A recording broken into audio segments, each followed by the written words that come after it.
Job അധ്യായം 41. നിനക്ക് മുതലയെ ചൂണ്ടിയിട്ട് പിടിക്കാമോ? അവൻ്റെ നാക്ക് ചരടുകൊണ്ട് ബന്ധിക്കാമോ? അവൻ്റെ മൂക്കിൽ കയറിടാമോ? അവൻ്റെ താടിയിൽ ചൂണ്ട കോർക്കാൻ പറ്റുമോ? അവൻ നിന്നോട് ഏറെ യാചിക്കുമോ? അവൻ നിന്നോട് മൃദുലമായി സംസാരിക്കുമോ?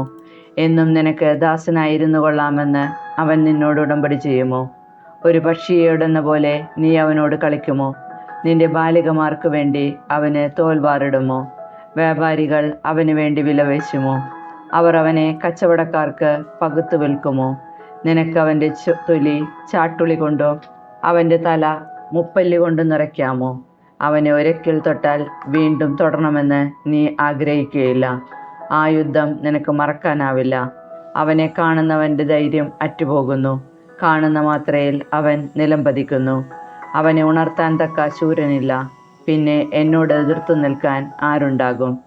ഞാൻ മടക്കി കൊടുക്കേണ്ടതിന് ആരെങ്കിലും എനിക്ക് മുൻകൂട്ടി തന്നിട്ടുണ്ടോ? ആകാശത്തിന് കീഴിലുള്ളതൊക്കെയും എൻ്റേതാണ്. അവൻ്റെ അവയവങ്ങളെയും അവൻ്റെ മഹാശക്തിയെയും ഭംഗിയുള്ള രൂപത്തെയും സംബന്ധിച്ച് ഞാൻ മൗലമാലും അവലംബിക്കുകയില്ല. അവൻ്റെ പുറംചട്ട ഉരിയാൻ ആർക്ക് സാധിക്കും? അവൻ്റെ ഇരട്ട കവചം തുളയ്ക്കാൻ ആർക്ക് കഴിയും? അവൻ്റെ മുഖകവാടം ആര് തുറക്കും? അവൻ്റെ പല്ലിന് ചുറ്റും ഭീകരതയാണ്. അവൻ്റെ പുറം പരിചനിര കൊണ്ട് പൊതിഞ്ഞിരിക്കുന്നു. അത് മുറുക്കി അടച്ച് മുദ്ര വച്ചിരിക്കുന്നു. വായു കടക്കാത്ത വിധം അവ ഒന്നോടൊന്ന് ചേർന്നിരിക്കുന്നു. വേർപെടുത്താൻ പാടില്ലാത്ത വിധം അവ ഒന്നോടൊന്ന് ചേർന്നിരിക്കുന്നു. അവ യോജിച്ചിരിക്കുന്നു. അവൻ തുമ്മുമ്പോൾ പ്രകാശം ചിതറുന്നു. അവൻ്റെ കണ്ണുകൾ പ്രഭാതത്തിൻ്റെ കൺപോളകൾ പോലെയാണ്. അവൻ്റെ വായിൽ നിന്ന് ജ്വലിക്കുന്ന തീപ്പന്തങ്ങൾ പുറപ്പെടുകയും തീപ്പൊരി ചിതറുകയും ചെയ്യുന്നു. തിളയ്ക്കുന്ന വെള്ളത്തിൽ നിന്നും കത്തുന്ന രാമച്ചത്തിൽ നിന്നും എന്ന പോലെ അവൻ്റെ മൂക്കിൽ നിന്ന് പുക ഉയരുന്നു. അവൻ്റെ ശ്വാസം കരിക്ക് തീ കൊളുത്തുന്നു. അവൻ്റെ വായിൽ നിന്ന് തീജ്വാല പുറപ്പെടുന്നു. അവൻ്റെ കഴുത്തിൽ ബലം കുടികൊള്ളുന്നു. ഭീകരത അവൻ്റെ മുൻപിൽ നൃത്തം ചെയ്യുന്നു. അവൻ്റെ മാംസപാളികൾ തമ്മിൽ പറ്റിച്ചേർന്നിരിക്കുന്നു. ഇളകിപ്പോകാത്ത വിധം അത് അവൻ്റെ മേൽ ഉറച്ചിരിക്കുന്നു. അവൻ്റെ ഹൃദയം കല്ലുപോലെ കടുപ്പമേറിയതാണ്. തിരികല്ലിൻ്റെ അടിക്കല്ല് പോലെ ഉറപ്പുള്ളതാണ്. അവൻ പൊങ്ങുമ്പോൾ ശക്തന്മാർ പേടിക്കുന്നു. അവൻ സ്വരം പുറപ്പെടുവിക്കുമ്പോൾ അവർ ഭയപരവശരാകുന്നു. വാൾ, കുന്തം, ചാട്ടുളി, വേൽ എന്നിവ കൊണ്ട് അവനെ എതിർക്കുക സാധ്യമല്ല.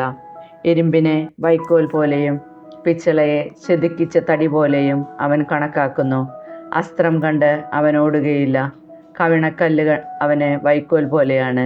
ഗദയും അവന് വൈക്കോൽ പോലെ തന്നെ. വേലിൻ്റെ കിലുക്കത്തെ അവൻ പരിഹസിക്കുന്നു. അവൻ്റെ അധോഭാഗം മൂർച്ചയുള്ള ഒട്ടുകഷ്ണം പോലെയാണ്. അവൻ ചെളിയിൽ മെതിത്തടി പോലെ കിടക്കുന്നു. അവൻ സമുദ്രത്തെ ഒരു കലത്തിലെന്ന പോലെ തിളപ്പിക്കുന്നു. കടലിനെ ഒരു കുടം തൈലം പോലെ ആക്കി തീർക്കുന്നു. അവൻ പിന്നിൽ തിളങ്ങുന്ന ഒരു ചാൽ അവശേഷിപ്പിക്കുന്നു. ആഴിക്ക് നരബാധിച്ചതുപോലെ അവന് തോന്നും. ഭൂമുഖത്തെങ്ങും അവനെപ്പോലെ നിർഭയനായ ജീവിയില്ല. ഉന്നതമായവയെല്ലാം അവൻ ദർശിക്കുന്നു. ഉദ്ധത ജന്തുക്കൾക്ക് അവൻ രാജാവായിരിക്കുന്നു. ജോബ് അധ്യായം 42. ജോബിൻ്റെ നീതീകരണം.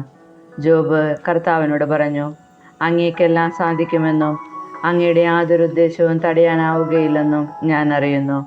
അറിവില്ലാതെ ഉപദേശത്തെ മറച്ചു വയ്ക്കുന്നവൻ ആരാണെന്ന് അങ്ങ് ചോദിച്ചു.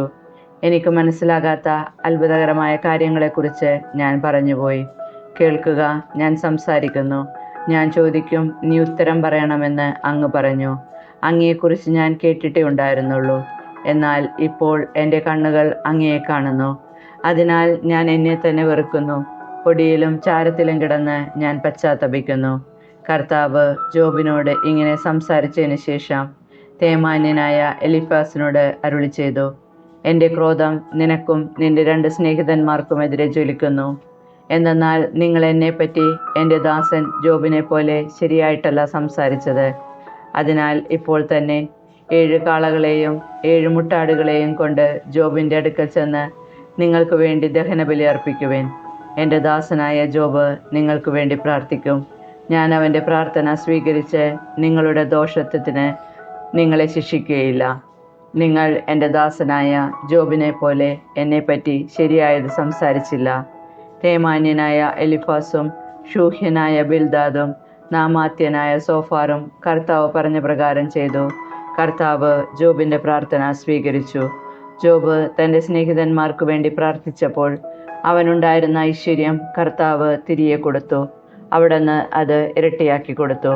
അവൻ്റെ സഹോദരന്മാരും സഹോദരിമാരും മുൻപരിചയക്കാരും അവൻ്റെ വീട്ടിൽ വന്ന് അവനോടൊത്ത് ഭക്ഷണം കഴിച്ചു. കർത്താവ് അവൻ്റെ മേൽ വരുത്തിയ എല്ലാ അനർത്ഥങ്ങളെയും കുറിച്ച് അവർ സഹതപിക്കുകയും അവനെ ആശ്വസിപ്പിക്കുകയും ചെയ്തു. അവർ ഓരോരുത്തരും പണവും ഓരോ സ്വർണ്ണമോതിരവും അവന് സമ്മാനിച്ചു. കർത്താവ് അവൻ്റെ ശേഷിച്ച ജീവിതം മുൻപിലെത്തിയതിനേക്കാൾ ധന്യമാക്കി. അവന് 14,000 ആടുകളും 6,000 ഒട്ടകങ്ങളും 1,000 ഏർക്കാളകളും 1,000 പെൺകഴുതകളുമുണ്ടായി. അവന് 7 പുത്രന്മാരും 3 പുത്രിമാരുമുണ്ടായി. മൂത്തവൾ ജമീമ, രണ്ടാമത്തവൾ കെസിയ, മൂന്നാമത്തവൾ കേരൻ ഹാപ്പുക്ക്. ജോബിൻ്റെ പുത്രിമാരെ പോലെ സുന്ദരിമാരായ സ്ത്രീകൾ ആ ദേശത്തെങ്ങും ഉണ്ടായിരുന്നില്ല. പിതാവ് അവർക്കും സഹോദരന്മാർക്കൊപ്പം അവകാശം കൊടുത്തു. അതിനുശേഷം ജോബ് 140 വർഷം ജീവിക്കുകയും മക്കളും മക്കളുടെ മക്കളുമായി 4 തലമുറ വരെ കാണുകയും ചെയ്തു. അങ്ങനെ ജോബ് പൂർണ്ണായുസ് പ്രാപിച്ച് വൃദ്ധനായി മരിച്ചു.